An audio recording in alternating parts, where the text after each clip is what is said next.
How's that? There it is. Hi. Hello, it's me. Hi, it's me, Scott. I'm gonna run the script right here and see what happens.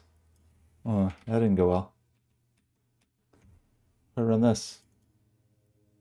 Okay. That's not exactly what I want, really, but okay. Hi, it's me. I haven't done this in a long time. It's been a while. It's been a long time. And I'm sure I forgot most things. Like most of the things what the see? I forgot. I forgot I forgot how to make anything work. Hi, how are you? Let's try this at maybe like 64. No, of course I can't do that. Of course I can't do that. I should use the script that I wrote to do this very thing. 96. Just change the gain just a little bit. Let's go with that. Hello, Largo Rhythm. How are you? I haven't done this in a while. You have to excuse me. I've been on a hiatus mostly. So, yeah, I haven't been doing this in a while, so I'm probably gonna forget how to do everything. Oh, my microphone's so hot. Why is it so hot? Sorry if the microphone is so loud. Why would that be true? Do I have gain on? No, I don't. So it's inexplicable, so I'm gonna blame Windows. We'll go to sound settings and we'll see. Awesome, thank you. I appreciate the support. How's your evening? Where's the, you know, that thing where you can change the microphone gain in Windows? It's true, you do need a hot mic for soldering. That is, that's a thing a lot of people overlook, actually. There's that dumb place, there's like a dumb hidden place in Windows where Windows is like, let's just, like when I look here, it doesn't look too hot. Does this seem too loud? I'm redlining in my audio, and that doesn't seem good. But I forgot where to, forgot where you do the thing, you know? Like there's some hidden gain setting. Where do you think the hidden gain setting is? If I go to the microphone, oh, there's so many microphones. Wait, I'm not using the wrong microphone, am I? That would be absurd. No, okay, that's the right microphone. I think the main thing this computer needs is just needs some more microphones. Okay, yes. Okay, so I found the place. Let's just look at it together. Here's the fun place where Windows has decided that the gain should be 100. Take that down to like, I don't know, 75? 80? Is that a good number? 85. Look at that. Yes, 85. Great. Oh wait, that's the wrong screen. Why would I be streaming this screen? That's a cool thing that happened. Okay, well, good thing there was no secret information there. See how good I'm doing? Definitely pro maneuvers. I don't know why it decided that was the display to stream when we want to do this one. There's this magical thing with Windows where if you don't stream for a couple weeks and you come back, like every setting is wrong. Microphone's wrong, just everything's wrong. Why not? Why did OBS decide that the capture screen should be this monitor here instead of this monitor? I don't know. I don't know the answer. Okay, anyway, I don't really have a big agenda tonight. I do want to kind of get back into streaming because I just haven't done it in a while. So I got a little buddy here. So I've got got lots of jobs going on, but I've got some art projects going on too that I'm more excited about. And the two of them, I lost the part, so the stream's over. Here's the part. Okay, so one project is a silly idea, but I just want to take an office chair, like an old vintage office chair, like a spinny chair, and I want you to be able to sit in that chair, and when you spin, it's going to play music. That's the whole idea. And I don't exactly know, I mean, I have the basics of it in place. I have like the basic pieces of it in place, but I don't know exactly how the music's going to work. But anyway, so I've got, let's see, let's just go over here. Oh wait, let's not do that. Let's do this first and find a web browser that doesn't have anything secret in it, because who knows what I was looking at. Sometimes there's secret work stuff.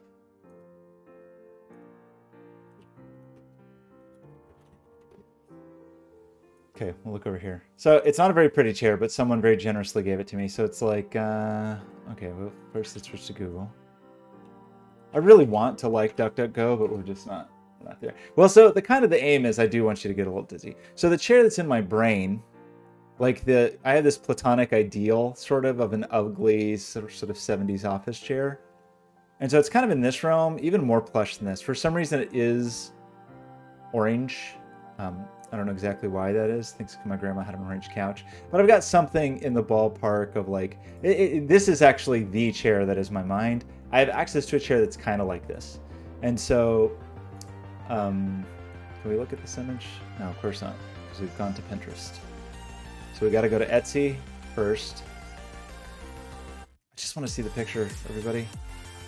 Copy, image link. Yeah, so I do want you to get a little dizzy, for sure. And I want it to be a little weird. And I want you to like spin one way and it plays music.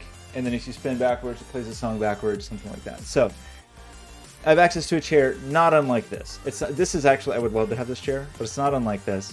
So the idea is I'm going to mount on the bottom of it. I've got this fancy little rotary encoder and assembly. And so the idea is the point of this whole thing is it's got a little spring on it and it's just going to put a little pressure, right? And so we're going to take this rotary encoder, and a rotary encoder is just a way to get very precise rotational measurements. So they're used in all kinds of industrial applications. Actually, let's try this new camera I just plugged in. Maybe it'll work. Yeah, look at this. I just plugged in this camera. Hey, how about that? So, so the idea is, you can see here, I think somewhere it's going to say that there's like how many samples per rotation. So there's 1,000, it says resolution is 1,000. Actually, with the Teensy library they use, it's really 4,000. So you get like 4,000 readings per rotation. So it can be very, very precise, often used in industrial applications, certainly used in like weird art installations. So the idea is that if I have this little roller on here, it's got a little set screw somewhere that I can't find, but anyway, trust me, it's there. And the idea is that this is going to mount to this little arm. It's going to put pressure, and so back over here, all this is going to be mounted to the bottom. No, not how about here? It's going to be mounted to the bottom of the chair, and it's going to read at, like, for example, a fixed position on the shaft of the chair. Can we zoom in? Can we do it? Anyway, so for example, like this place is fixed. So say this is all mounted on the bottom of the chair and we're rotating here. Okay. So the seat pressure could be good. Okay, so on that point, that's a good point. So this show is in a couple weeks. So I think version 1 may be totally passive. You might just sit down, you might sit and spin. That might be all that happens.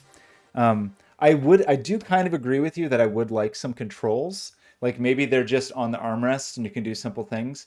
The issue is this, and I haven't quite resolved this in my mind. I want this to be probably an invisible technology project. So I want you to just look at it and have it look like an old chair. You know, I don't want it to be clear that there's any technology at all. At least that's the baseline. And so you would just sit down and spin and it would play music. Now, I do agree with you that the obvious thing is like, well, you know, it would be better if it was interactive and you could do some stuff. So I could potentially try to get like some tilt sensing, you know, get some kind of tilt going on. I could maybe, the chair I'm looking at has armrests. I could put some force sensitive resistors in it so you could put pressure on the armrests maybe. Or I just go nuts and have like crazy, you know, I'm also obsessed with like, whatever, let's just search for vintage Soviet control panel, whatever it comes up with. Yeah, whatever. You know, I'm pretty obsessed with like knobs and dials like that. So I'm not opposed to this, but I think for at least the first baseline is going to be sit and spin, and we're going to go from there. Okay, so analog. It could be analog. It could indeed be analog, but it's not going to be.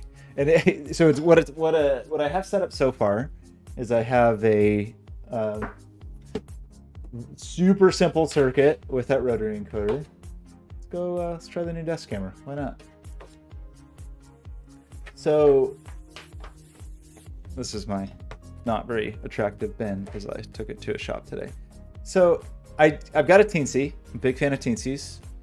That's this little guy here. This is a Teensy 3.2. The reason I'm using a Teensy 3.2 is because it is the inputs are 5-volt tolerant, even though it's a 3.3 volt device. And this is a 5-volt rotary encoder, and that just means I don't need to shift the logic levels. The Teensy right now is sitting on top of an audio board. So I just made this into like a little hat, but this audio board is an audio breakout board for the Teensy. You gonna focus? You gonna? Come on. Okay, this is a little audio breakout board for the Teensy. I think I have decided not to use it. I think I've decided not to use it. For various reasons, it's cool and there's some neat applications, but I've decided not to use it because instead, I think I'm just gonna use, oh no, what have I done? I've knocked over the camera. I'm gonna use this Raspberry Pi 2, which has no function in this universe. Like nobody cares about a Raspberry Pi 2 or wants Raspberry Pi 2, running synthesizer software called Fluid Synth that uses sound fonts. And so I can very easily just use this kind of scrap surplus Raspberry Pi 2 that I'll never use for anything as a little MIDI synthesizer. And then the Teensy can emulate a USB MIDI device. This is also out of focus. It's great. But it's going to act like a MIDI device, and then I'll plug it into this guy, and it's going to play MIDI music, and it's going to be great. It's going to be great. And so that's the general plan. That's the general plan. Okay, I'm actually, the series of chairs I'm into. So there's like a little show I'm going to put this chair in a couple of weeks. And if I'm into it, I actually agree with you, and I would like 9 chairs that do different things. I think that would be awesome. The Teensy, I'm into Teensies. I'm kind of a convert. You know, I've been an Arduino-ish person for something like a long time. 11 years, I don't know, 11 or 12 years, maybe even a little longer. And the person who makes the Teensy is actually local to Portland, which is where I am. So I'm into it for that reason. But I'm also into it because it is so absurdly flexible and powerful in all the different lines of Teensy and variations of Teensy. I wish you would just autofocus. I see on YouTube people do this thing all the time where they like put their hand behind something and it magically focuses, but the incredible part is no matter where I put it, it's out of focus. It's actually very impressive. Anyway, so for example, the Teensy 3.2 can operate at 3.3 volts. It can operate at 3.5 volts, has multiple UARTs. So you can have like multiple kinds of serial business going on. It's got this cool audio breakout, which almost is cool enough for what I want. I almost want to use it, but I don't. It's like a little bit too fussy. I want a little more flexibility. So that will probably go away. But then that means that in the end, the hardware will just be a Teensy. It will be plugged in via a very short USB cable to the Raspberry Pi, and I'll just wire up, make some little breakout board to plug the, this thing, the rotary encoder into the Teensy. Very simple circuit. The circuit is not complicated at all. The software will not be complicated at all. Right now, the software, I wonder if we could just plug it in and do it. I have a really simple sketch on here. I think that is like a very simple web MIDI sketch. Let's see if it works. So I was using some random web MIDI keyboard. It wasn't this one. It was this one. Yeah. So I have like the simplest possible sketch right now. It just, oh no.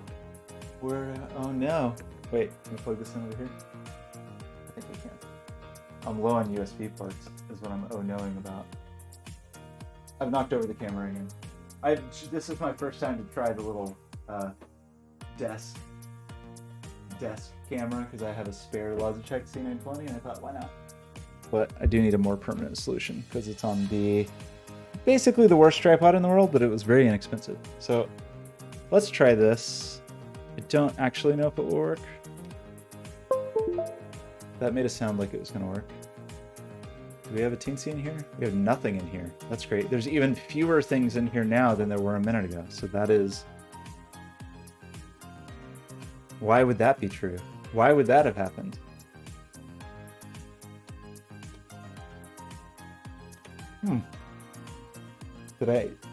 I was working on another project. It's possible I stuck another sketch on this, but I don't think I did. Why would that happen? So a second ago there was like the little Touch OSC thing on here. Great. Very good. So yeah, very simple sketch right here that just gets the encoder position and then kind of normalizes that to some number of steps. I think it's 8 steps. So basically like 8 times as you rotate, it randomly picks a note. I was doing a lot of weird serial stuff today, so with another device. So it is extremely possible. So we're Teensy 3.2, serial MIDI. Let's do the Teensy port, I guess. I don't know what I did. Oh no, yeah, I changed the mic gain and it of course broke COM port communication. That's true, you're probably right. It's a very common problem.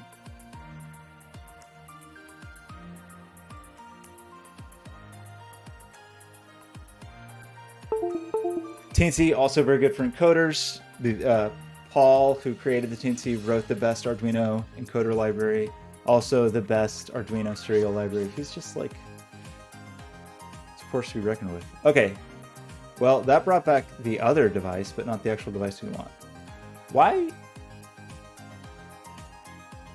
Why? Windows, what are you doing, buddy? Unplug it. Plug it back in. Did I not do the thing? Like, we're set to be a serial device and a MIDI device. I do think I have it where I can view both, right? Yeah, so I'm getting node on and node off.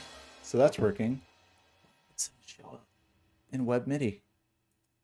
Oh, well, okay. I have a suspicion, actually. Let's try this in Chrome instead. I was in Edge, and as a rule, nothing works in Edge. I mean, that's a given.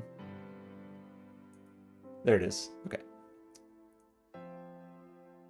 So we have this great commercial, and so I should be able to turn this, and it should just make some sound, but it isn't. So good. Great. Why is that? What did I mess up? What did I do? That's all plugged in. That's plugged in. That's plugged in. Reset the Teensy. Teensy's back. Okay, there we go. Okay. We got a good commercial here. Very good. Best chat sites. So right now, like, definitely not good, but just first version of this.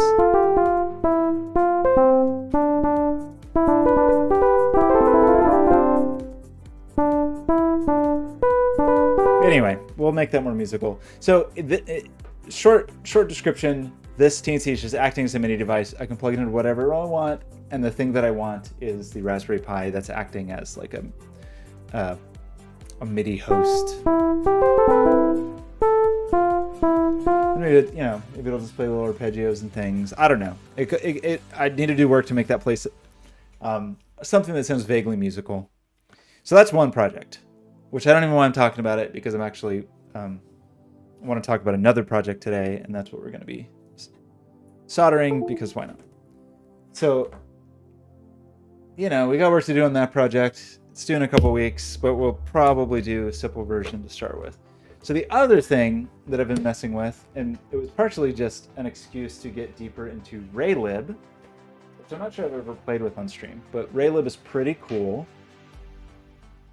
It came out of the Handmade network, so Casey Muratori's Handmade Hero. I think it's kind of associated with that realm of things, but it's a it's kind of focused as a low-level video game library. So in a lot of ways, it's just a wrapper for terrible OpenGL stuff.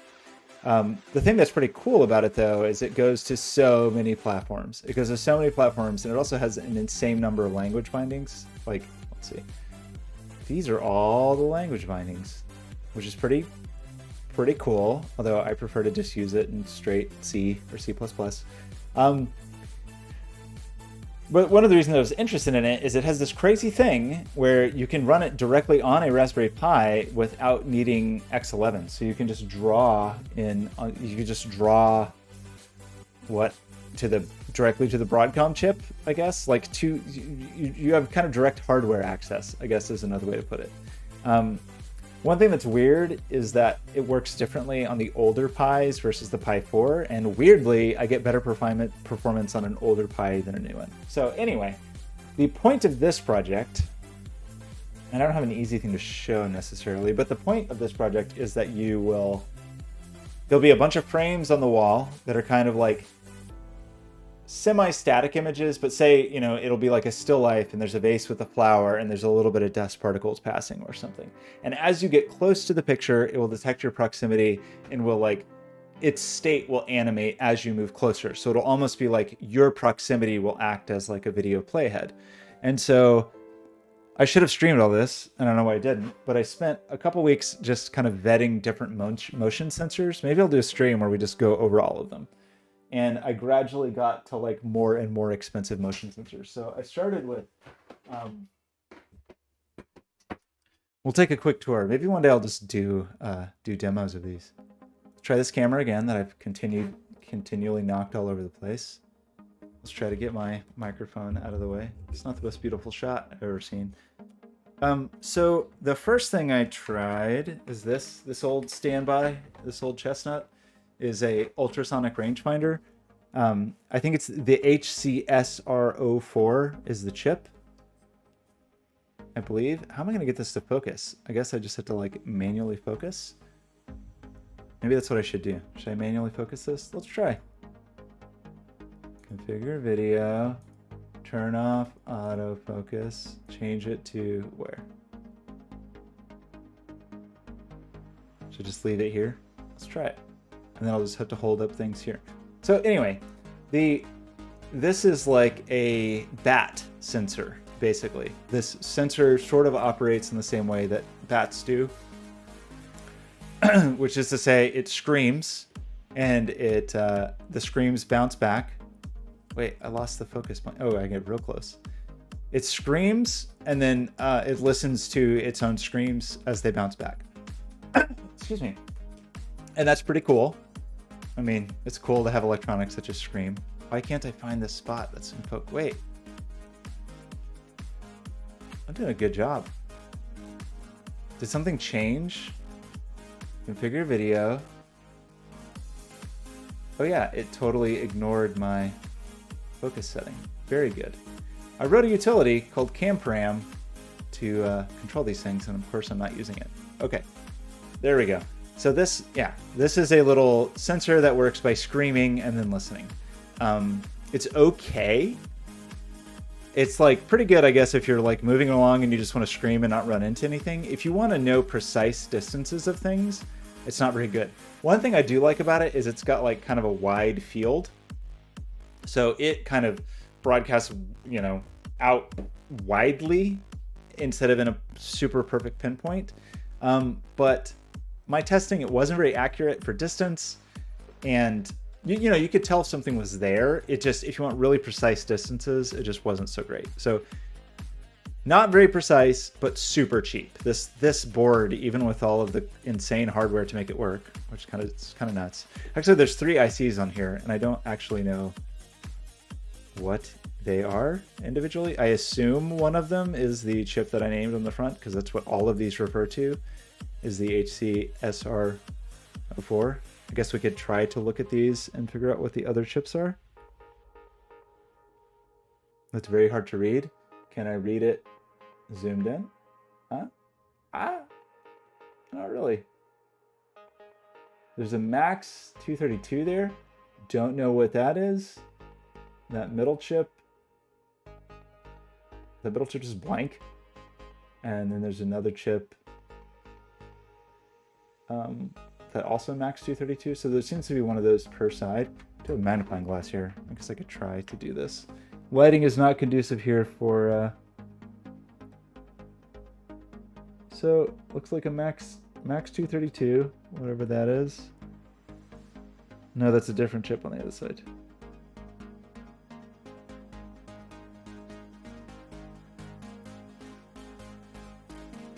O74C, a GZPN303, and then in the middle,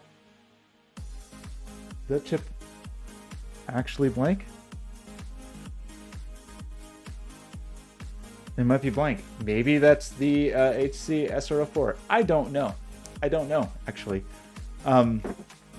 Anyway, it doesn't matter because this thing, not very good. So I decided not to use it. Even though it's $3, basically, is the big advantage to these things because they're very cheap. So if you just need to like yell, if you want to make electronics that yell and then figure out if there's something in front of them, they're not bad. So then the next thing I tried were these little time of flight sensors. And they are kind of little, I mean, it's a similar idea. It's just screaming with light instead of sound. So they're kind of little time of flight sensors, I think is what they're referred to. So this is a VL53L0/1XV2. Anyway, they're very simple little, is I2C the right word? SCL, SDA, I forget if that's SPI or I2C. Anyway, they're not that complicated to talk to. There's libraries to talk to them from microcontrollers. And they're okay. You can kind of see that little dude has the little reflection on the chip itself. So the chip itself does the light emission and detection. These are more like, I think it was like $14 for 2 of them. So they're like $7 or something. And it worked okay. But it worked okay within like 60 centimeters, and I just wanted more distance than that. So it was not bad. It just I didn't get a ton of range from it, and that was not a deal. And so, you know, I kind of exhausted the under $10 option. So then I bumped up to this little dude, which is called a TF Luna.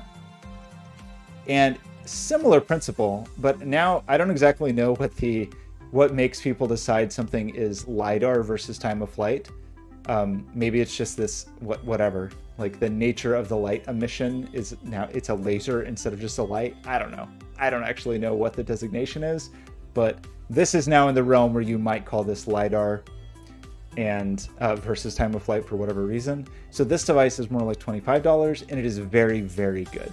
It is pretty simple it's got a simple serial interface. So it's got I guess a UART, if that's the way to describe it. And you can just talk to it like it's a serial device. And the protocol is very simple. You don't even have to, you just turn it on and it starts spewing data, and it's very easy to decode. And I like it, and it's good. There's one downside to it though, which is potentially, depending on what you want to do, is maybe an advantage. But the downside is that it is extremely narrow in its focus. And so, like I was describing before, I guess I do this here blurrily. The ultrasonic sensor was very wide. The time of flight sensor was pretty narrow and pretty shallow. So, okay, ultrasonic sensor very wide, very shallow. The time of flight sensor very narrow and very shallow, but not as shallow. This thing will read like 10 meters or something like that, but it's like pinpoint. You have to be right in front of it. And so for the thing I want to do, where you're just going to walk up to a thing, walk up to an installation, it's not great. Initially, I was thinking like, oh, maybe it's just like there's a single frame on the wall and you're going to walk up to this thing and you're going to stand in front of it and so it'll be fine. And maybe I'll still do that. I don't know. But it just felt very narrow. And so I was thinking like, maybe I have an array of them. There's like 3 of them and they're all going to be spewing out. I don't know. Still considering. So then I got this thing and it was definitely too much money. But I've been wanting one for some other projects anyway, and I kind of wanted one on hand anyway. And so this is basically, and this is definitely like the developer kit version of this. They have like much more expensive, hundreds of dollars, nice versions of this, but it's from a company in China, I think called Slamtech.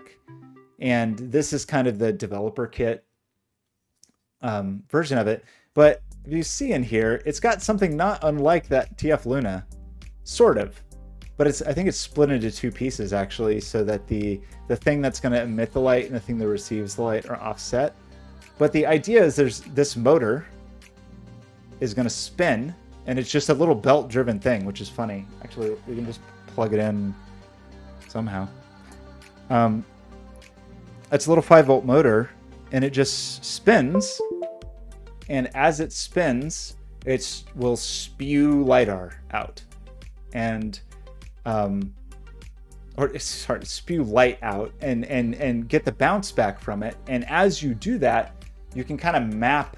In fact, let's try their little... I have a little test utility from them somewhere. Downloads.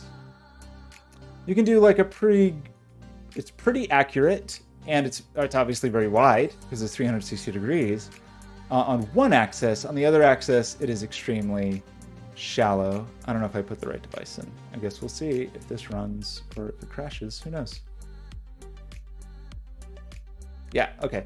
So this is the reading from it. So we're getting, I think this means we're getting 8,000 samples, and you can see me. That's me moving around right here. So it's pretty snappy. It obviously has a very wide field of view because that field of view is 360 degrees, and so it can see all around me. So you can see my tiny closet office. And as I move it around, you can see it's like very responsive, very snappy. I think the front, I think this is the front. So I can move my face towards it. You can see like the profile of my face potentially. Opening my mouth. Ah. That's kind of weird. So yeah, I don't know. It's a bit intense.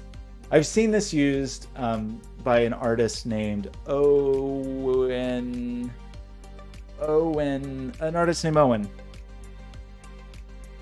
What's Owen's last name? I feel bad not to say it because it was definitely Owen was the person that introduced me to this. I'm gonna look it up because I want to say Owen's name because Owen does cool stuff. Yeah, it's cool. It is a cool device. Okay, Owen, what? Lowery, Lowery. And so I saw him use it as a way to make a very inexpensive touch wall of a massive scale. Because you can imagine if you just mount this like this and then see my hand coming in and out, I now have a touch wall of like arbitrary size, like multiple meters. Or you can mount it on a floor and know where people are standing, you know? So it's a way to like, it's only two-dimensional, of course. So as I'm moving above it, you can't see anything, and I have to kind of cross into the range down there to see it. So this is about $100, which I would say, you know, it's more than I would want to pay for a sensor in general, but it's like a bit beyond that. So I mostly like it. The downside is the protocol. It definitely took me some time. There's examples and whatnot to...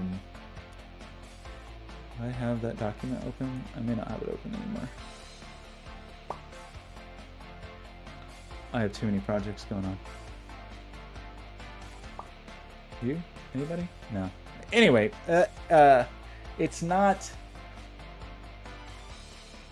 The protocol's a little annoying and a little bit difficult, but that aside, like, it's pretty good. There actually is like a really fancy version of the protocol that I just didn't even do. You could do something funny and like tilt it a little bit to like try to get, or you could stack some. I mean, at a certain point though, you should probably just buy a 360 LiDAR. So, because I think they make them. So let's see. This is Slam Tech. So this thing's $100. I mean, it definitely is very prototypey looking, obviously. Like it's exposed circuitry and belt driven and very silly. Would multiple interfere with each other? I don't think so. If you had them crisscrossing, yes. But if you have them stacked, like I was actually testing. I wonder if you could see it.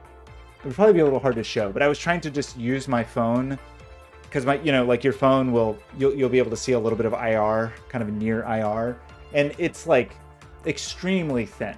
So I'm sure you could if you have multiple of them set up. I feel confident that you could set up multiple of them in a way that they would not interfere.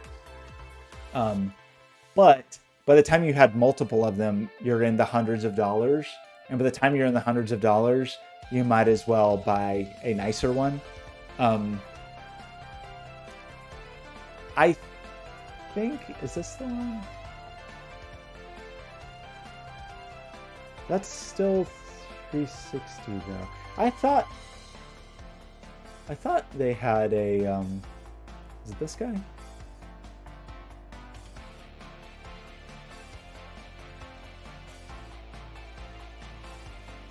I mean, they definitely start to get really expensive when you have, I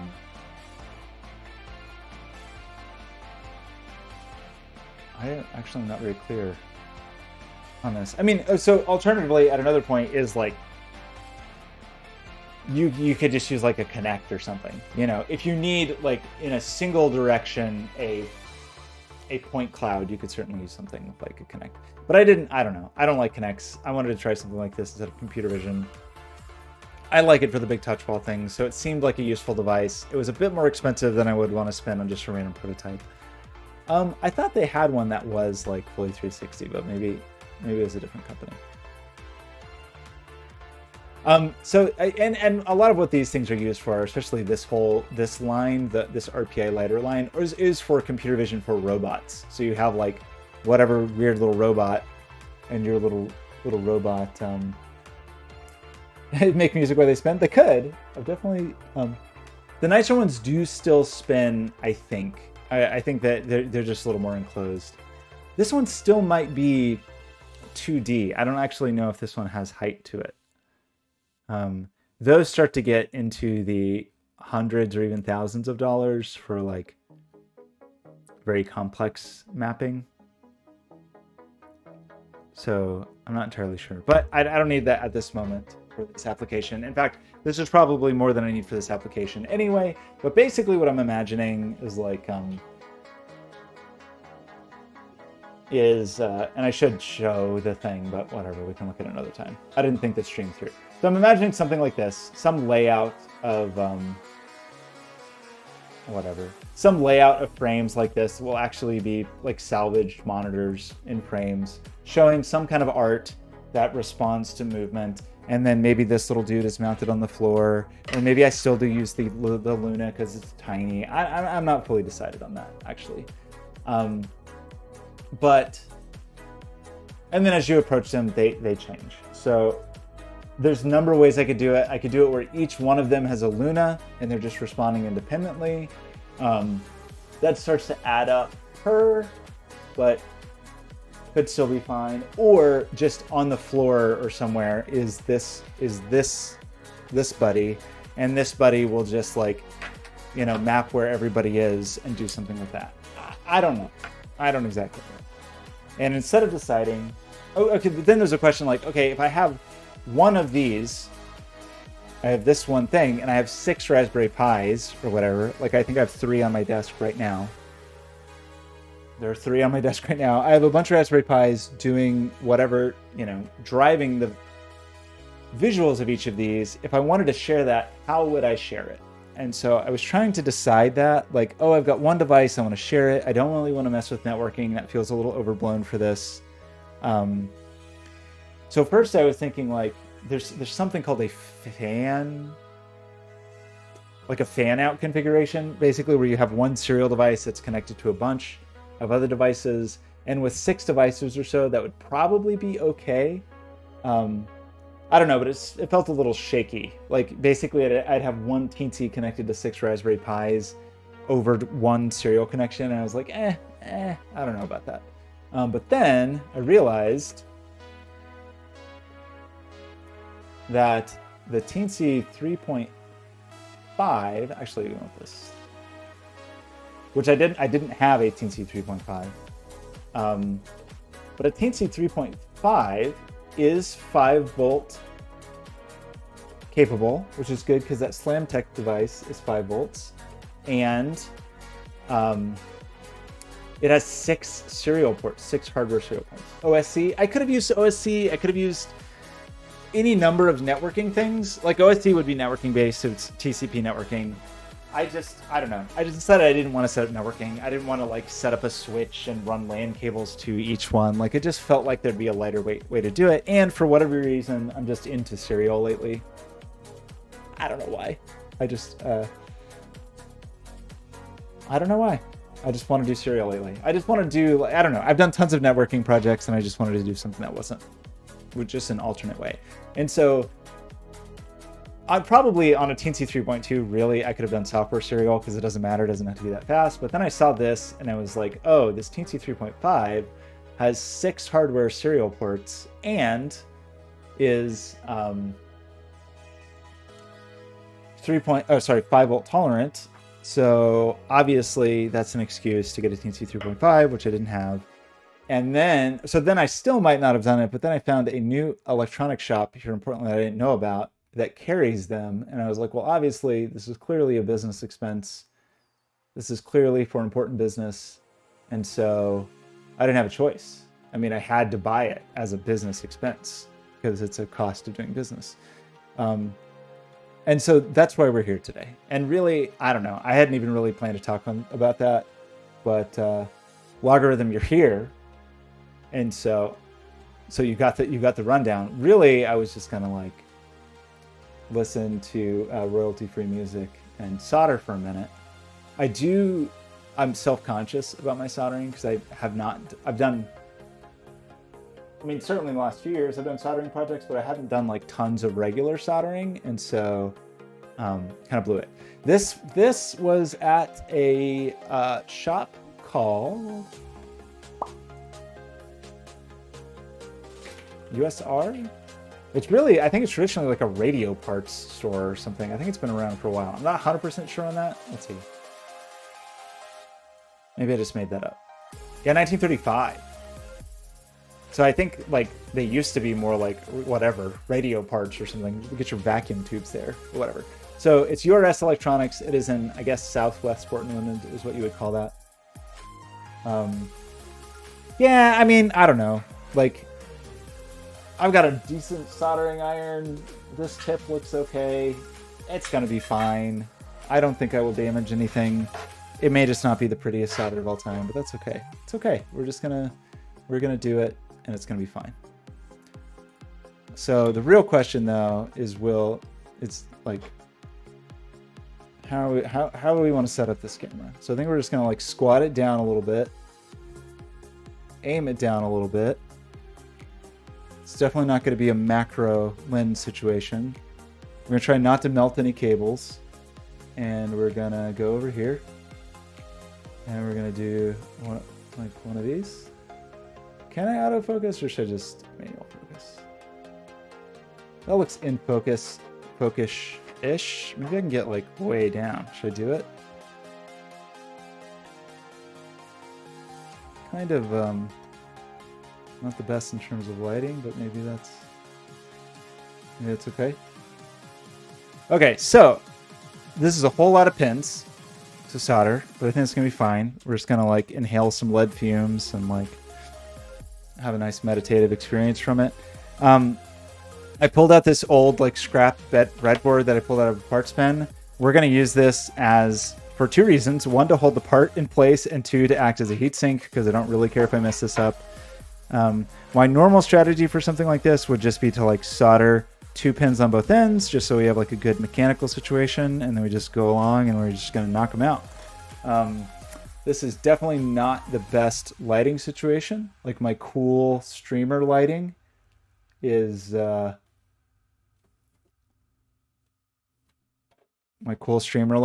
maybe not super conducive to good work lighting. But let's see how it goes. So I've got my trusty, I think Hako, is that how you say this brand? And so first thing we're gonna try to do is we're gonna try to plug it into the same outlet that everything in this closet, everything in this office that is a closet, is plugged into. So first we're gonna see if we just like blow the fuse by plugging this in. Okay, I'm gonna flip the switch. Maybe the stream will vanish. We'll see. Here it goes. Still streaming. Appears everything's on. I'm set to 650 degrees. Maybe that's a little low. I don't know. I think it'll be okay. So we need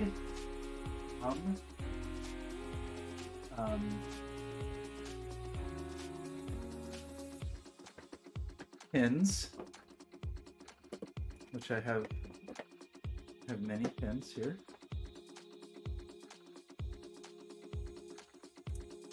We got a whole bunch of pins.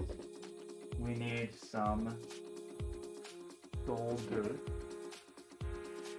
and the solder is this solder does have lead in it, so that it actually melts and is usable. So let's just try to do the trick where we just stick these in and then break it off like this. Yeah, good shot. Okay, got some pins there.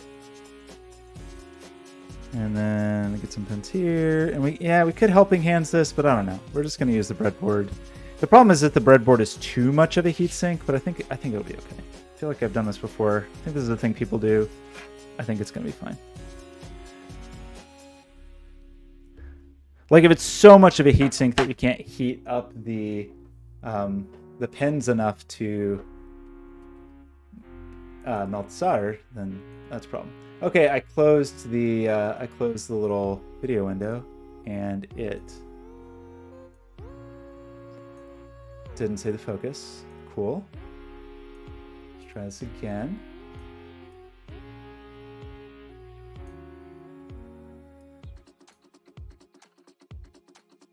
How's that? That seems okay.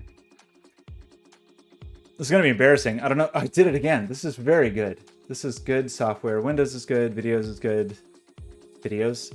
OBS is good. The whatever direct show driver, whatever we're using in here, it's all very good. Okay. How's that? How's that? I'm clicking apply, and then I'm going to click OK because apparently clicking OK wasn't enough. Okay. So we got the solder. I'm going to tin the tip a little bit, and then we're going to see if I can do this with a microphone in my way and bad lighting and a camera in the way, and it's going to be great. Okay, I do have to move the microphone actually. I think I need to move this cable, and I've tangled the solder cable. Great, this is going well already. So, okay. So, first thing you want to make sure you're like well seated. Everything seems flat. We got like a little hamburger there. This is not a soldering tutorial because, as I said, I'm probably a bit rusty. Haven't done this in a while. We're gonna put the iron next to the pen, kind of heat up the pen. Which again, this breadboard may be acting too much like a heatsink, which would be, it's not gonna work. And then we just won't do this. So stick a few millimeters of solder in there and make sure it flows down into the connector. I can't do that because of autofocus off. Should I turn autofocus on? Anyway, you can see it. That looks okay. That was okay. And I'm obsessive about it, which makes me a bad solderer because I'm just going to go over them again and again and again and again to kind of like melt it and make sure it flows in. Let me see. Okay, I really can't see this very well, but I'm just gonna go by feel. As long as I can feel a few millimeters of solder go in, then I think we're okay. So yeah, my strategy, and whatever, this is everybody's strategy, I definitely make this up, is to like do the four corners first, so you get kind of a mechanical, a good mechanical bond.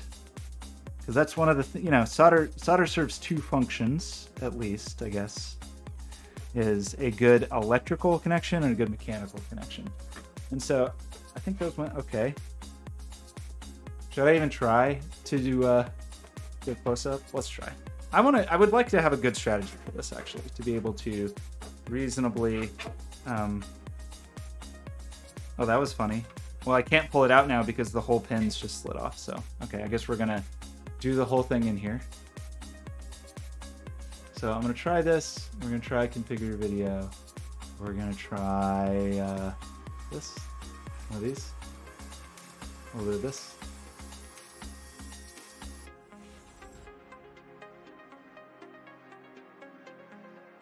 Well, that's not bad.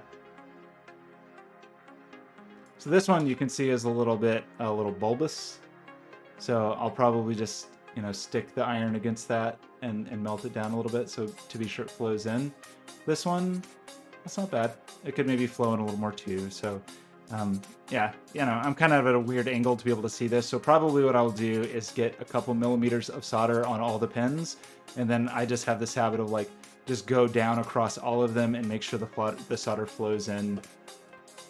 I don't know if anyone would tell you that's actually good practice. It's, you know, like good actual practice for a person who really does this all day, every day. But it works reasonably well for me.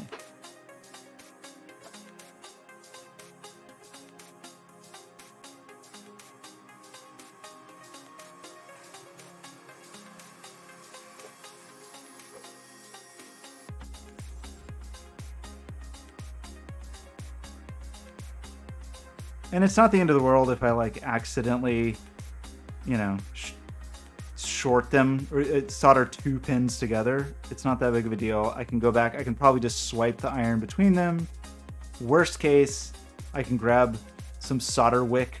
All right, I've got solder wick. Like I did, you know, I soldered, you saw, let me do it on purpose. I just soldered 2 pins together. And that would be a bad thing, but I can just like swipe the iron through. It's not that big of a deal. And I do have solder wick, which will kind of suck up the solder if I need to. If things seem dire, but I don't think it'll be that bad. I don't have a solder sucker here. I should put that on my list of equipment to get, just because they're fun. They're the cheap versions are just like little spring-loaded dudes that create some suction and suck the solder out.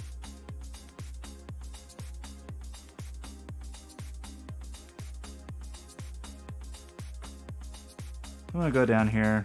Let's get some solder. And again, I feel like I can't actually get close enough to look at this and don't have enough light. So we're gonna make a first pass and then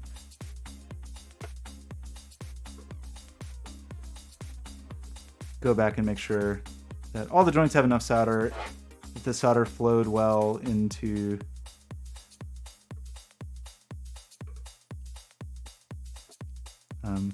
along the pin and into the board.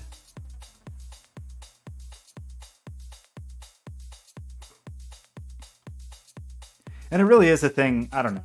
It doesn't, I don't think there's some magical way to know the right amount of solder in terms of volume. I think of it as a right amount of solder in terms of distance, of length, basically. Like you push in a few millimeters and you just feel how much you're pushing in, more than you're paying attention, at least for me, more than I'm paying attention to the volume that I can visibly see. So you can see I've got that whole side, and you can see that some of them don't look great. Some of them look a little blobby, some of them don't look so hot, and that's fine. I'm far away, and the lighting is dim, but I feel confident that it'll be okay. We'll go in and flow in some more if we need to. And I'm not super fast either. I'm sure there's people that are way faster. I think when I was in grad school and I was soldering, there's a project that I did where I was just soldering hundreds of LEDs. I think I got pretty quick then. I also think I like permanently damaged my eyes by looking at a bunch of infrared LEDs on at full blast and not really processing that, like, oh, I'm looking at super bright light. I can't see it because it's infrared, but I think it's giving me a headache. So don't do that. Logarithm, thanks for hanging out. I really appreciate you stopping by. Have a lovely night. This soldering job is dedicated to you. So I'm also frequently, the thing I'm doing over here, moving my hand over here, is I've got this like brass sponge. Some people love the wet sponge. I just use this little brass dude to get in here. It's like brass wool, I guess, kind of like steel wool, but not steel. Some people swear by the sponge. That's kind of the old school way to do it, I guess, but I like the brass.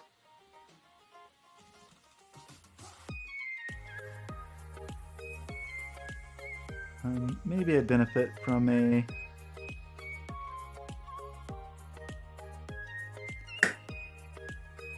sharper tip, but I think it's okay. My strategy for this would be to do a mediocre job at first and then try to pass it up and clean it. So like I just soldered those two pins together, but it's fine. It's fine.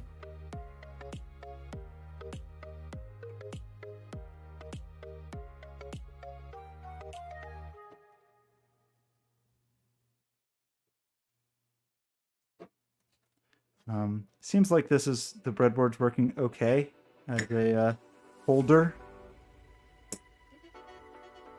Solder those pins together. So every pin is soldered now. I don't think they're soldered well, but every pin is soldered. And it's not even insanely hot, I guess, because I have this giant heatsink. There's just so many pins in here. I feel like I should have a tool to get this out, because I don't want to damage the board. I may have such a tool. Possible I have such a tool.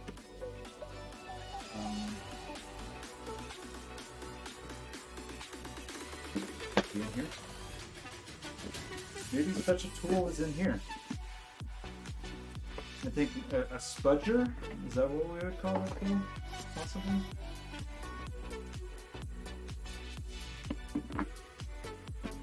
We're getting pretty rich, close.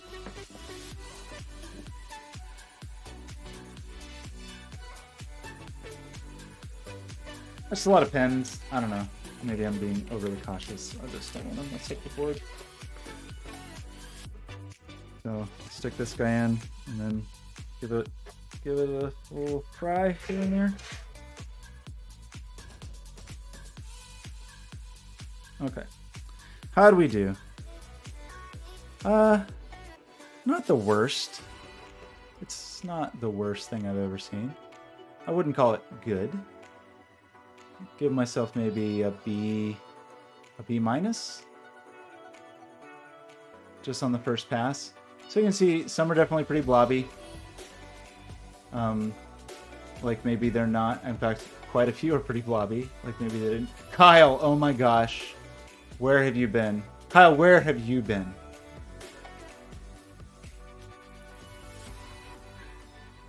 Okay, a lot of these are blobby. But that's okay. I think we can just apply a little heat, and then that will just they'll just sink down. Kyle, have you heard about this thing called Twitch? You can just go on there and you stream. People watch it. It's this new thing. You've been everywhere? I've been everywhere, man. I think my hometown is in the original version of the lyrics for that song. Let's see. I'm pretty sure. I've been everywhere lyric. I mean, I guess they shouldn't be proud because there's a whole lot of names in there. But yes, we've been, let's see, I've been to Reno, Chicago, Fargo, Minnesota, Buffalo, Toronto, Winslow, Sarasota, Wichita, Tulsa, Ottawa, Oklahoma, Tampa, Panama, Mattawa, La Paloma, Bangor, Baltimore, Salvador, Amarillo, Tocopillo, Barranquilla, and Paradilla. I'm a killer. I'm a killer is the rhymer. That's like a very, I don't know. Amarillo. Is that supposed to rhyme? Okay, we're doing Minnesota, Sarasota, Oklahoma, La Paloma, Amarillo. Maybe he said Amarilla, so it kind of rhyme. Topakillo, Barranquilla, and Paradilla. I'm a killer. Doesn't that have like a weird like 90s, I don't know, maybe like early 2000s hip hop vibe to it, like I'm a killer? Or like, I don't know, maybe like late 90s. There's a little bit of Wu-Tang to that. Maybe just like a touch of Wu-Tang to I've Been Everywhere. Okay, we're gonna just take my bad joints and kind of try to reflow them a little. And all I'm gonna do is just like set the iron, just tap the iron to the side and let it flow down, and it'll be fine. I think. don't know if you can see this. You see it? I'm going to do this, and it will maybe take me from a B minus to maybe an A minus. Maybe this will take me all the way to an A minus. This thing. So I explained this to oh my gosh, Binary C, you're late. You missed everything. I already soldered all the pins. So I have an installation project that I'm doing for later this month that's based on a musical chair, and then this is probably, I think it's going to be for a show in February, but it's going to kind of be like a wall of interactive frames. And one way I'm considering doing it, I haven't fully decided, is that there'll be this one LiDAR sensor that's hooked to all of the frames. And so I will have this little sensor, this guy, giving me a 360 map of the room, and that will hook to this guy, and it will parse the data from that to kind of figure out where people are, and then that will send it to a bunch of these guys, Raspberry Pis, that are showing graphics that will change based on proximity. And I realized that maybe doesn't make much sense without showing it. I'm still giving myself a B minus. I don't think I did very well on that. And so basically it's for an interactive art thing with kind of interactive, sort of like interactive paintings, but they're going to be more photographic. So kind of interactive living photographs, you might say. Some of these joints are not good. Some of these joints are very blobby. Just trying to flow a little solder in here. I think I put too much solder on most of these.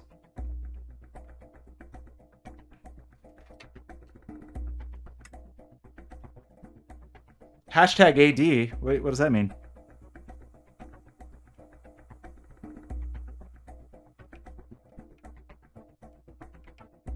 A&D ointment?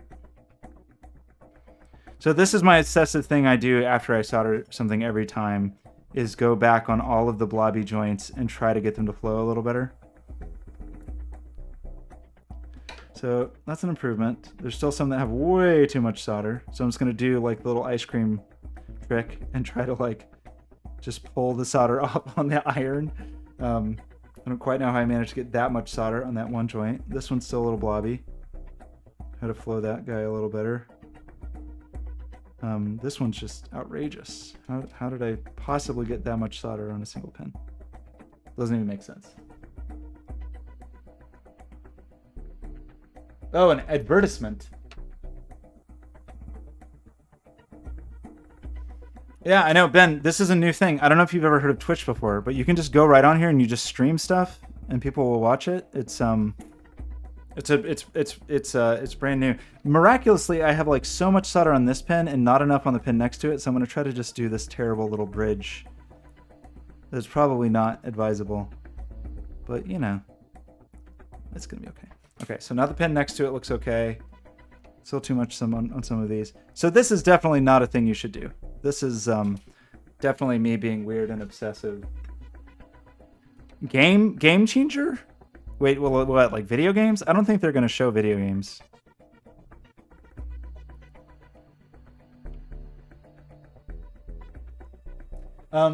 My favorite ice cream flavor, Kyle, is... My general rule for desserts is just chocolate is always my go-to. I always want plant-based ice cream. So there's a place near here called Ebb and Bean in my neighborhood that has like plant-based frozen yogurt. It's pretty good. I don't know that I have a favorite flavor necessarily, because they kind of rotate out weird flavors and you can get weird flavor twist cones. Let's check and see what the flavors are.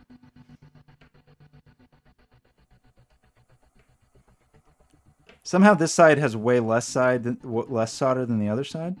I don't know exactly how I managed that.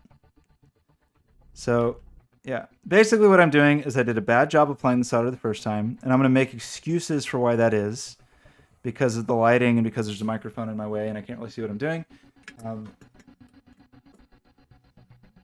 Oh my God, Tony's chocolate. I don't know why you like that stuff. Okay, Ben, you know what? Today I went to a place called. Have you ever been to the Meadow, the chocolate shop?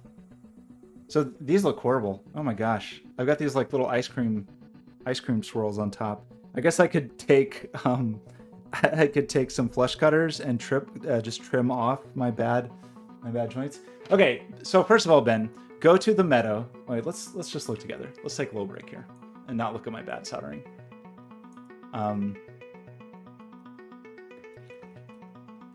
So I think there's one in Northwest now. There's one in Mississippi. So it is a good chocolate shop that, unlike Tony's chocolate, which is bad chocolate, they have good chocolate. And they have lots of local chocolates. They have like incredibly expensive fancy salts and like bitters for drinks and things like that. But they have so many good chocolates. And there's like really good local chocolate, like wood block chocolate is good. I got some chocolate there today because I was in that neck of the woods at the doctor. Can we just shop for some chocolates? Chocolate. So there's a new local brand I was playing. I forgot what it's.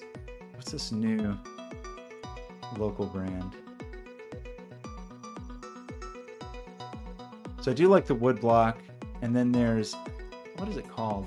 It's like, I want to say Forest Fire, which would be a weird name for a chocolate company. I don't think the chocolate company is called Forest Fire Chocolate, because that would probably not be a good name. This company's local, but I hate their packaging so much that I didn't get it. This packaging uses my favorite typeface, Hobo, the best typeface of all time. Why they would use that for chocolate is just, it's beyond me. I don't know the answer. But let's see. What are we? We're looking for. I think it's woodblock, and I think actually, the woodblock used to be like 12th and Stark, or like one block north of that, and you could go there and do tastings. Ranger's the new one. So I had a Ranger bar today. It was like Ranger espresso. That was very good local chocolate. Woodblock, very good local chocolate. I also got a chocolate bar that was from Austin. It was okay. It was not as good. Yeah, all these woodblock bars, they're all very good. Woodblock is very good chocolate. So Ben, there's so many good local chocolates that actually taste good. And I will admit that it is more of a quality than quantity thing. So, you know, these are very small bars. But Tony's is all quantity, no quality. I mean, they do have some good spicy chocolates. I think you can do that. I wonder if they probably do have some spicy hot chocolate. Oh yeah, spiced hot chocolate powder. Yeah. There are a few places in Portland that do drinking chocolate. So you can go, if you've never had drinking chocolate, it's pretty wild. It's like hot chocolate with like no milk or sugar. It's basically just chocolate water, but it's like, you get all that, whatever, theobromine, is that it? Like the stimulant in it? It makes me real wired. Like more wired than caffeine maybe even. Anyway, Ben, you got to go to the Meadow. Get some proper chocolate for yourself. So let's check for Kyle. Ebb and Bean. I just want to see if they show their current flavors. They're transitioning to fall hours. Okay, they're going to be not open as much. I don't know if they show their... Okay, here's the specials right now. Do we have new specials? Oh, there are new specials. Hazelnut praline, non-dairy. Banana bread, non-dairy. Banana bread sounds pretty good. Vanilla latte sounds pretty good. Chocolate coconut, can't really go wrong. And then in Dairyland, we have pumpkin cheesecake and, whoa, Pip's raw honey and sea salt donut. Yeah, the banana bread sounds good. There's also a place not far from here called Little Chickpea. That is all chickpea-based ice cream. It's pretty good. I don't think they do any kind of seasonal flavors, though. But it's all plant-based. It's very good. They have a cone that's like just tastes like Oreos. But I don't think they rotate their flavors.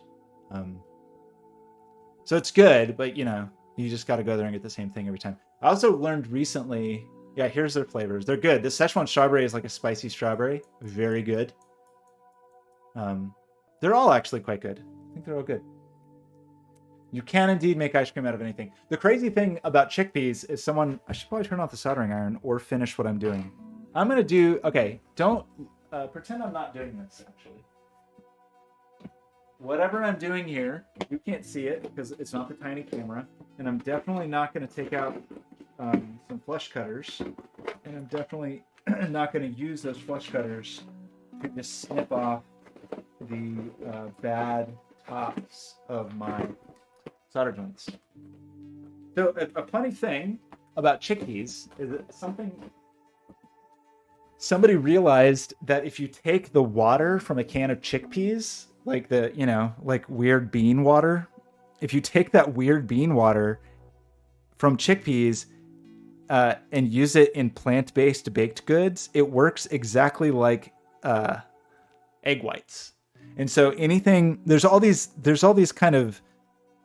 whole realm of desserts that are based on egg whites that were really hard to make vegan because it was just hard to emulate egg whites, but you can use chickpea water.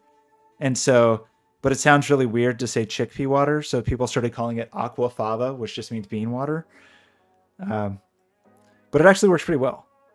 So I don't think they use that for this. I think this really is just literally chickpeas, but I thought that was a weird piece of information. Okay, so I definitely didn't just flush cut these.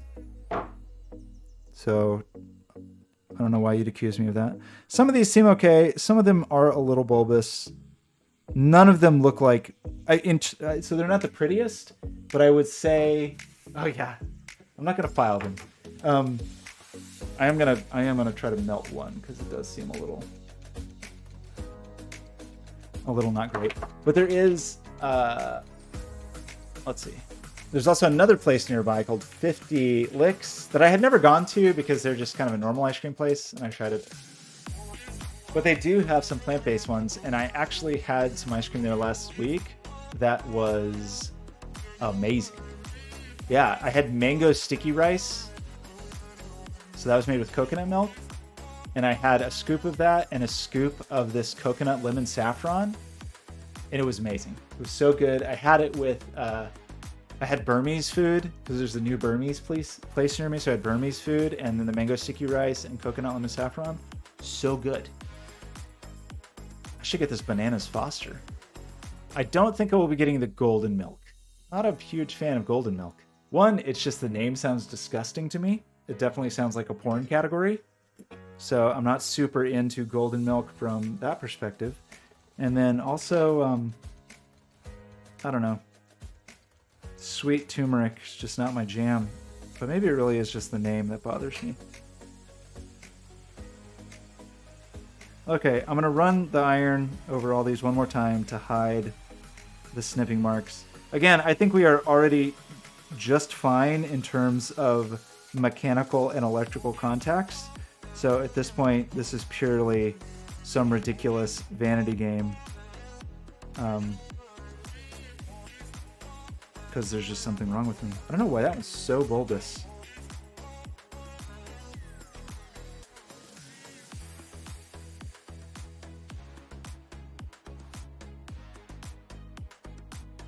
It's embarrassing. It seems like it's flowed in there though, so I don't know. Just too much solder. There's definitely, I don't know. I think it's one of those things that you get kind of into rhythm with eventually, like a little bit of a muscle memory kind of thing. And so I think I've just lost my muscle memory a bit. And so my joints are not the prettiest, but I think some of them are good. And there was a whole lot of them. So we're just going to say that, some of them I got A+ on. Some of them maybe more like a B-. I don't think there's any C's or D's though. So I think in that respect we're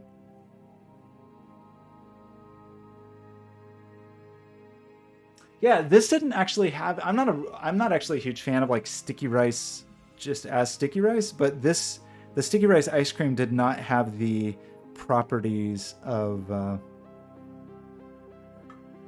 the normal properties of sticky rice.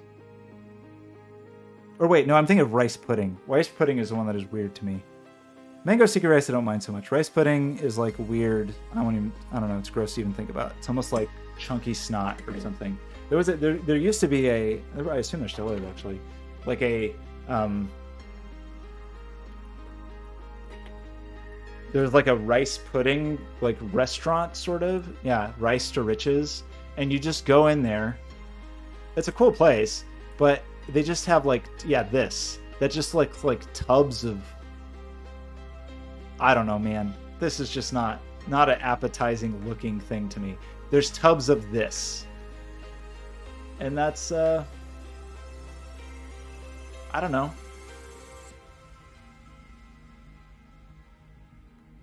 I don't know.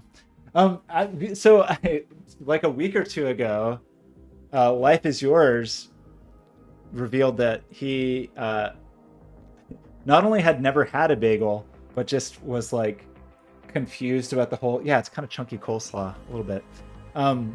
He had never had a bagel and was kind of confused about the whole concept of bagels. So I did a stream where I went to a local bagel place and got a bagel, but it was like a Discord stream. So very exclusive. The exclusive Discord content. So maybe I will do a exclusive Discord ice cream dream stream. What if I did just like rub this thing on some sandpaper? I probably should be careful with this because this is leaded solder. So I'm just getting like little bits of razor sharp lead, because they're kind of, they end up in a little point. So I'm just getting little razor sharp lead knives all over my desk, which maybe some would say is unwise. But I think as long as I don't eat it, I think it'll be okay. Okay, this is not the best at all. You can see my lead. Let's just try to make a little pile out of these.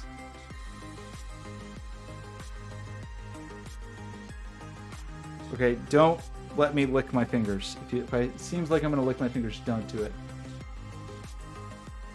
Yeah, oh no. What if I did run? Yeah, who knows? What if I did rub some sandpaper? Okay. So this, I think we're just gonna go with this. It's not that big of a deal. It's just, where's the configure video window? OBS? Anybody? Where's the video? You're not gonna do that? What? Double click this. Click configure video. Are we just not allowed to configure the video? Oh, it's popped up over here. Aha. So can we do this? So yeah, not the best. Not the best of all time. But nothing too offensive. There's none that are like where there's too little solder, I think. So I think they're okay. If there's any problem, I can always just stick the iron on it, melt it a little bit. There is actually a tiny spot where there's a little jaggedy dude, kind of there. That is like a little close for comfort. So maybe I will melt that one.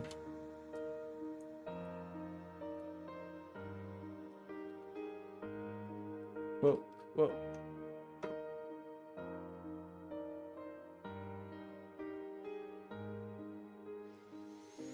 Do you think I'm not the only one? You think there's other people out there obsessing over every single solder joint? I feel like there's times when I've been soldering consistently where, I can just kind of breeze through a bunch and feel fine about it. I think there's also the thing where right now I'm just soldering a thing, and so it's really easy to scrutinize over it. But if I were doing something where I had to solder 100 of these, I would certainly not be scrutinizing so much. But I put a little too much solder. That's the end of it. It's one of those things where it's partially experience, but it's also consistency. And I think I have a lot of these things that there's just things that I don't do often enough, or that I'll have a long gap between. So even if it's something that I do a ton of, Like I've done a ton of soldering, but I haven't done regular soldering for some years. And so I do believe that some of it is just muscle memory. And so, you know, I think if I did it a little bit, that would come back a little bit. I don't think it's like I'm starting from scratch. I think it's just like I had to get into a rhythm of it a little bit. So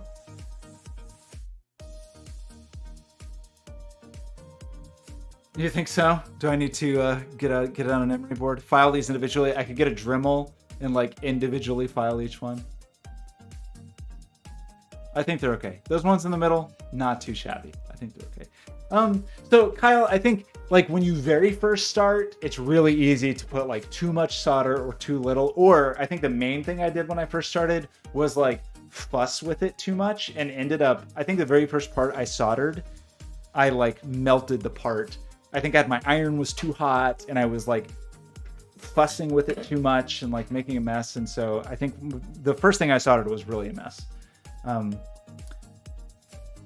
And so, but I think I only was that bad one time, you know? So there's like the first time you do it, you're going to kind of suck. Then you're going to get a little better and you just get a little better and get a little better.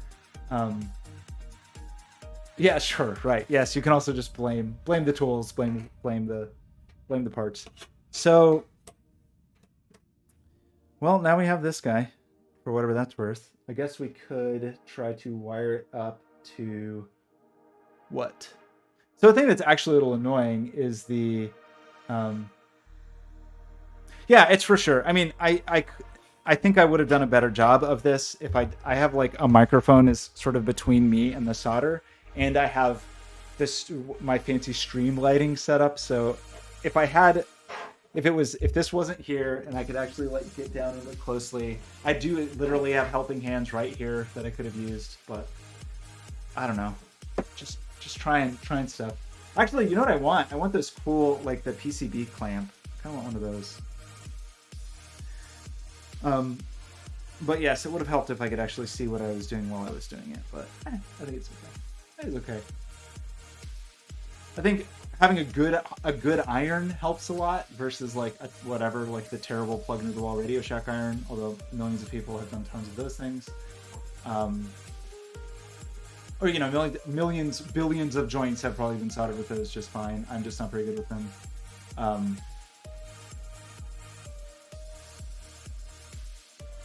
Every time I try to close this, it opens again. That's cool. Oh my gosh. Do you know what I did? Can't believe I did this. We did a stream without changing the wallpaper.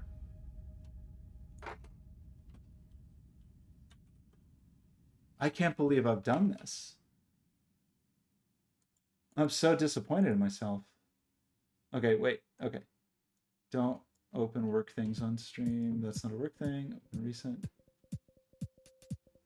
I feel like you're the fourth person I've heard mention Squid Game today.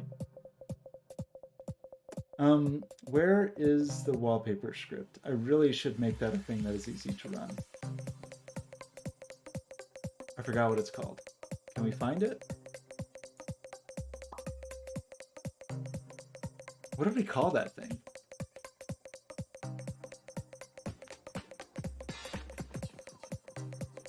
I don't remember what we called it. Yeah, I know. I meant to do that. I meant to set up bot made this with it. Where is it? It's called...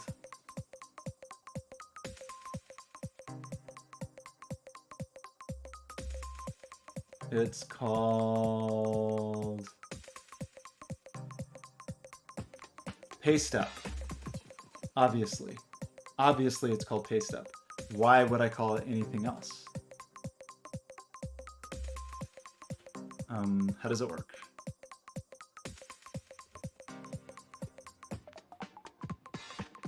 It works like that. Okay, yeah, I meant to add a button on the Stream Deck, but I didn't break up the Stream Deck since I moved it.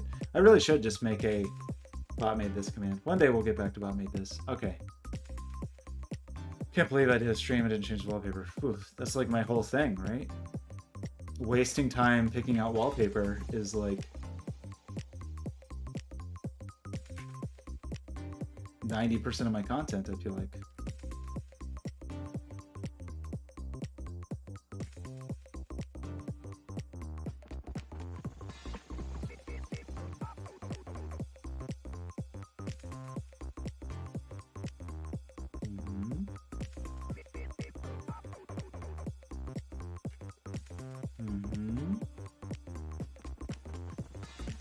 Not crazy about any of these.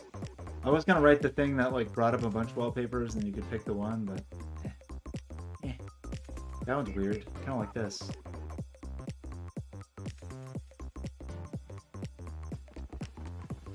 Yeah, yes, of course. I should, yeah, obviously I should have a way for anyone to add whatever arbitrary command they want.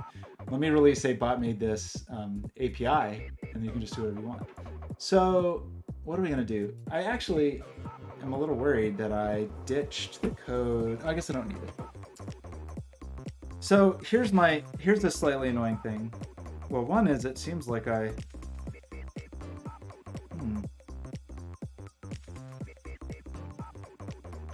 it does seem like I have slightly marred the chip. Hope I didn't damage it, but there's like a couple little speckles there. This chip is weird. It feels plastic instead of like, I don't know, whatever a chip normally is. It's almost like maybe it just has a plastic coating on it. But whatever, we can just make sure that it is functional. This breadboard is very tight, like unusually tight. That's a great idea. I should let you solder, right? Of course. Obviously, I can't see why there would be any problem with that, or why that would be a bad idea. I should definitely make a robot arm and put a 650 degree soldering iron in its hand, and then you know, put that hand in front of my face and let you control it. I don't see, that seems great. How do I do this? I wish I could like snap things. I wish things would snap. Oh, whoa, they do snap. What did they add that? I know they added a bunch of things to a recent-ish version of OBS, like undo, which is a miracle. I don't know how they're just, how have I survived my whole life? I wish you could still like shift constrain to a single axis and whatever. It's better than it was. But there's a way to like hold shift and move a bunch. Anyway, whatever. We'll just put this over here for no reason. I'm not even planning to do anything fancy. I just want to be sure this thing is functional. And so I will do that probably with just... First we need to find the cable that I can't find. It's right here. It was hiding amongst other cables. I messed up the focus again, didn't I? Guess it doesn't really matter. But it is messed up. So let's fix the focus.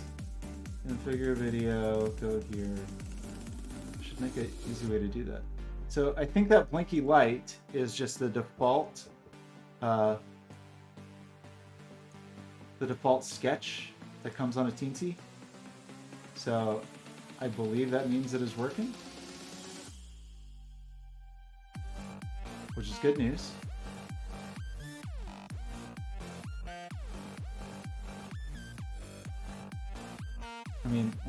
I guess that means it works. I was gonna do a little sketch to test it, but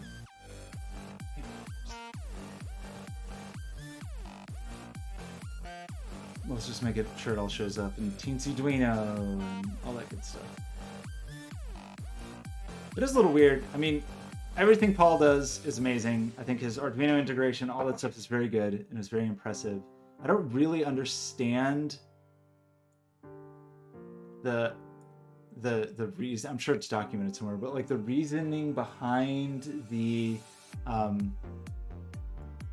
choice to have this like totally separate Teensy bootloader that is then tied into a special patched version of Arduino. Like, Teensy's been around for a long time. It feels like, and it's common enough that it just feels like there should be some native way to have that connect to Arduino. It's a little weird. Okay, yes. How do we make this change for the wallpaper? I could put a button on it. I could put a button right here. It'd be great. Okay, so we make a new sketch. I mean, I don't know what I'm doing. I mean, I know what I'm doing, I just don't know what I want to do. I just, let's make sure the stuff shows up. we have a Teensy 3.5, and these are all the fun things it can do. Whoa, what is an MTP disk? Oh, I think that's a way to make the SD card show up as maybe a disk on an Android device or something. That's cool. I didn't know you could do that. I think that's what that means. And you can do all this cool stuff too, where you can make it act like a joystick or whatever. Like you can do cool stuff where you can emulate, which actually I really like. I think that's I don't know, from my perspective, and what do I know, but like an underappreciated thing that a Teensy can do. And in fact, lots of people who make custom mechanical keyboards, I think basically just, they don't, whether they know where to buy it when they buy a Teensy and drop it in, they're really doing that. They're doing this emulation and just emulating a keyboard, so you can make the Teensy type or whatever, but it can also emulate all these other things, and it can do a lot of those things simultaneously. So it can pretend to be a mouse and a keyboard and a joystick. It can pretend to be an audio device. It can pretend to be a MIDI device and an audio device, and on and on and on, which is pretty cool. There used to be a Fermata thing. I've never used Fermata on a Teensy, actually. Anyway, as long as we can write to it, I think we're fine. It's weird. Never seen that before. It's normally not what the ports are named. We can overclock our Teensy. Okay, so we upload this. It's gonna, of course, break my fun blinking light, which will be sad. Because obviously, everybody loves the blinky light. I assume that's still pin 13. Okay, so that all works. The programmer works. Now we have a Teensy that does literally nothing, which is very exciting. So one thing that is cool for the keyboard, I mean, obviously it's easy enough for me to test the keyboard because it would just type. But with stuff like Web MIDI and Web Gamepad API, it makes it pretty easy to test the MIDI stuff or to test the flight controls or joysticks. All that stuff is pretty easy to test with those. But the reason I really got this, and this is one of those things that I had encountered, I kind of knew, but then forgot that I knew.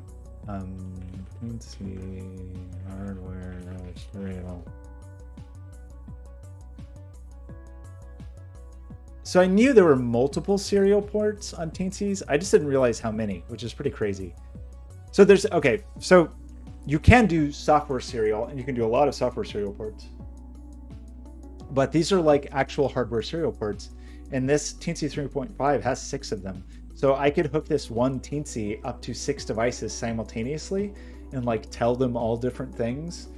So if I do this route where this guy's talking to all of them, which when I ordered it seemed like a good idea, and now seems like not as good an idea. Now it seems a little annoying, so maybe I won't do it, but I bought this thing, so whatever. I'll use it for something.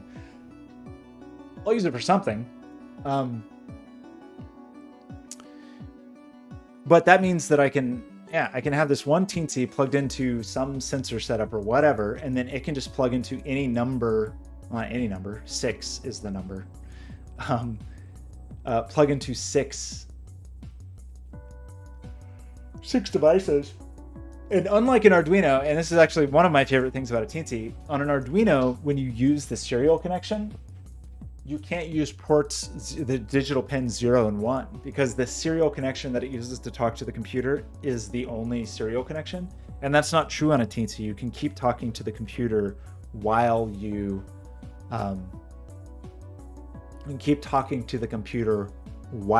are also independently using a bunch of other hardware ports. So even on the Teensy LC, which is the very inexpensive one, the Teensy low cost, which is, I think this is the Teensy LC. This guy, even that one has 3 hardware serial ports. So even this guy, which is only I don't know, $12 or something, can talk to, could do that trick. So anyway, weirdly, in the process of talking about this, I feel like maybe I have talked myself out of doing the thing I was thinking of and just going back to the Luna. Maybe? I don't know. I don't know. I don't know. So here's what it would depend. Here's what the difference would be.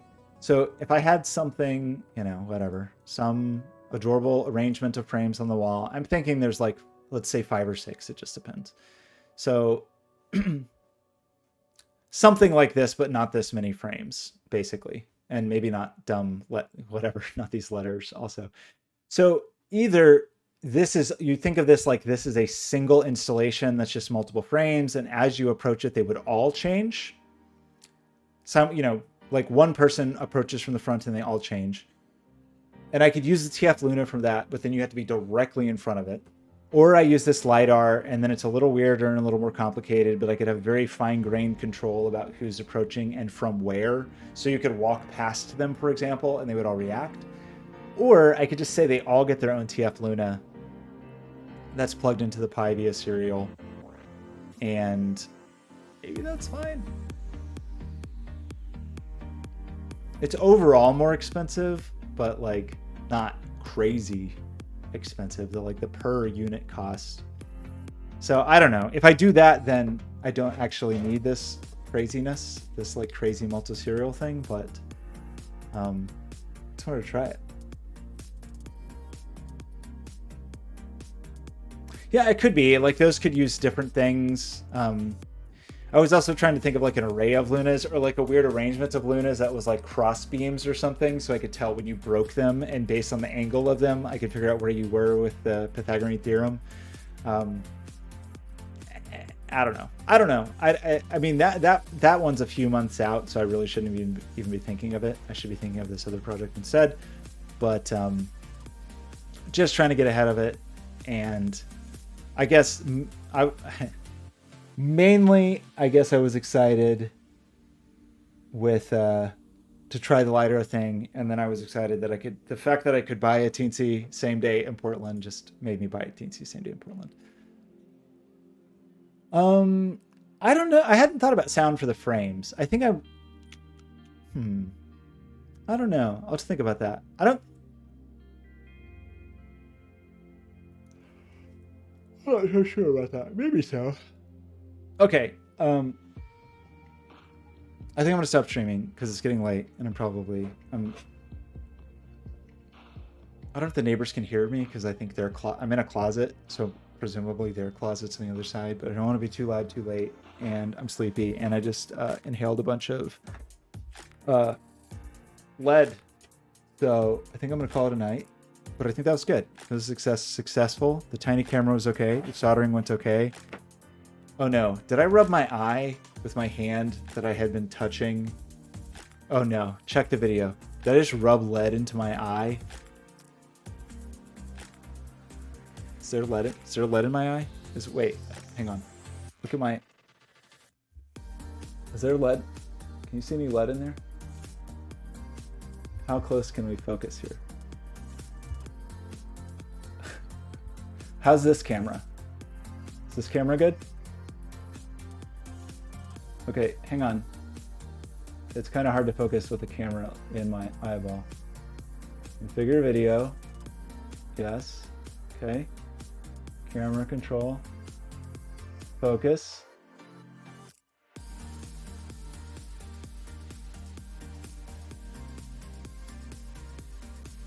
How's that?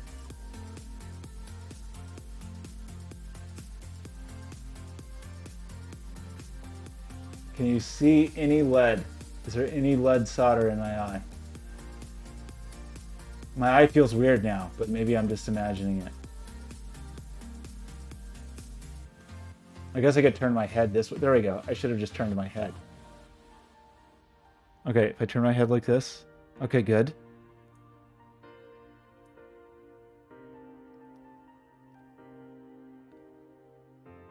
Okay, yeah, okay, open the eye. Wait, I can't use my hand. Kyle, I can't use my hand to open my eye wider because there's lead on my hands. You're trying to trick me into putting even more lead in my eye. Okay. How does this look? I think am I streaming in, I think I'm streaming 1080, maybe 1080 30. How's my eyeball resolution? Seems pretty good.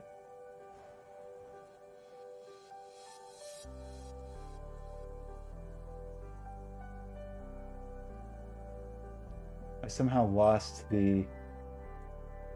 Oh no, I lost the configure video screen and now I'm never gonna find it. Wait.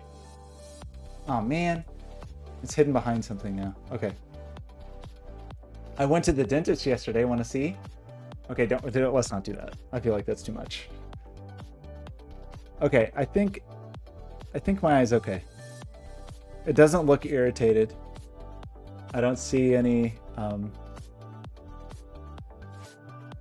I don't see any obvious flecks of metal. I don't see any, like, there's some redness there, but I think that's pretty normal for me. Oh, the ear. Is this what's going on in there? I think it's okay. I think we're okay in there. I think I can't really get an angle here. Oh, there's a weird hair. Look at that. There's a gray hair on the side of my ear. I don't like that. Oh wait, maybe that's just my sideburns. Okay, wait. Okay, I think it's okay. How's that? Is this... It looks okay. I think it's okay. Okay, check the other... Yeah, okay. Check the other ear. I've tangled myself in my headphones now. Kyle, I think this actually needs to be reserved for OnlyFans or something. I don't think this isn't the kind of thing you give away for free. Right? Seems okay. I think it's okay. I think we're good. A beard check. Very gray. Mm-hmm.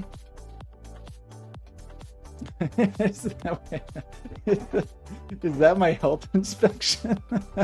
Okay, wait. My health inspection consists of do I have literal pieces of lead in my eyeball, and do I have earwax? That's the health inspection. Okay, I have to go wash my hands before I touch my face because I definitely just rubbed my hands all over my desk, and yeah, this is not good. I should get some kind of like little vacuum or something. Oh yeah, I did. I had a doctor's appointment today, but you're right. I should have just used my webcam, and then it would have been fine. I could have made a telehealth appointment, and then it would have been good. Okay, this felt good. This was good. I think we're gonna try streaming. I think I'm gonna stream sometimes. I think it's a new thing. Kyle, I missed you. Binary, good to see you here. Ben, so pleased to see you. Our new friend, whose name I forgot because it was a weird way to say. Yeah, Largorithm. How could I forget you? Thanks for stopping by. Oh wait, insurance will cover this? That's a relief. That is a huge relief. Okay, yeah, everybody, thanks for hanging out. I enjoyed it. It's been too long. Maybe I'll stream tomorrow and we'll try to like actually make something. Okay. I forgot how to stop the stream. I somehow closed. Wait, where's OBS? This is not going well. Well, how did OBS get over here? Okay, this is good. I can't stop this. I can't stop the stream. Would you pay extra what if I flossed on stream with this camera? I could like switch to this and do like a flossing stream. I think that's too much. You can see the chips in my teeth. See, I like this camera because this camera makes my teeth look white and perfect. This camera gives me movie star teeth. I feel like if we get close with this camera, you're gonna see some.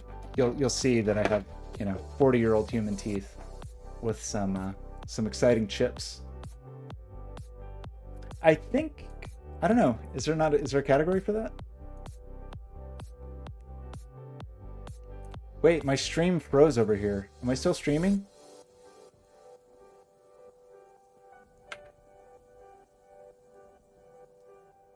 Did I break my stream? Did I get censored by Twitch because I showed too much teeth? Oh, that's a great idea. I should. So it's a weird story. And Kyle, I almost just touched both of my teeth with my hands that have lead on them, which would have been unwise.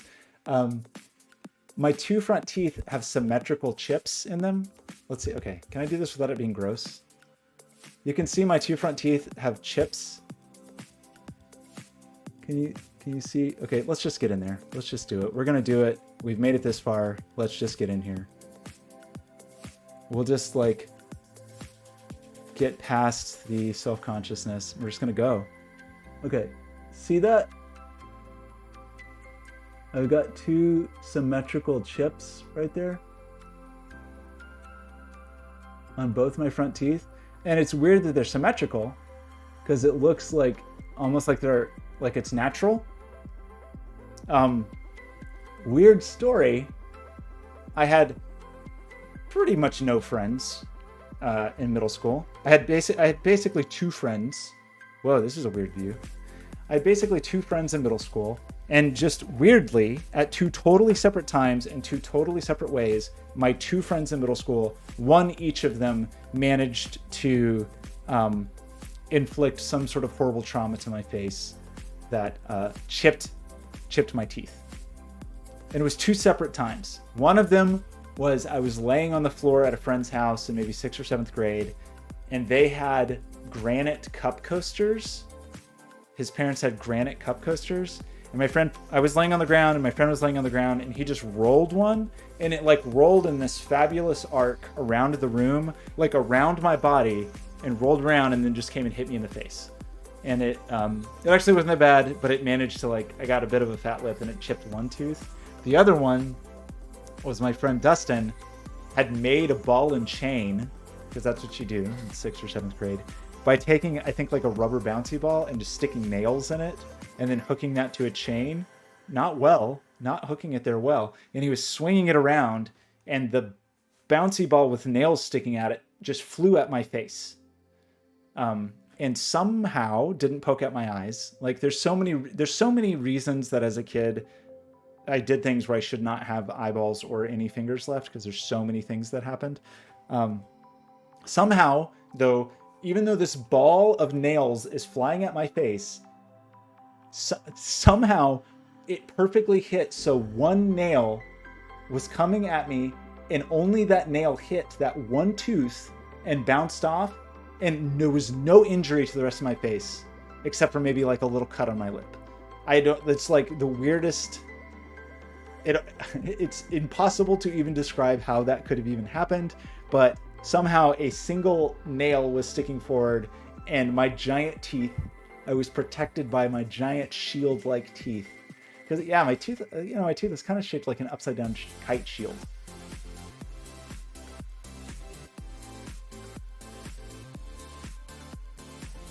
No, it would be more. I don't know. If I was a participant in these things, it would be better, because there's plenty of injuries that I was a participant in. But both of these, I was like pretty passive. I don't think I was actually. For once, I wasn't the person doing the crazy reckless thing. I was just an innocent bystander. In almost every other case with every other injury, I was doing the ridiculous thing. And so, you might have said I had it coming, but I was a victim of circumstance and ball and chains. The ball and chain thing, I don't think I've told that story in a while. That's really weird to think about. I don't know how I didn't get more hurt. Like, to have a ball of nails fly at your face and not get hurt, that's pretty weird, but it just chipped. It just chipped that little tooth. Okay, that's enough for story time today. I'm gonna go wash my hands before I floss. I can't floss with the poison hands. Okay, you're all the best. I will talk to you so soon. Have a lovely night. Goodbye.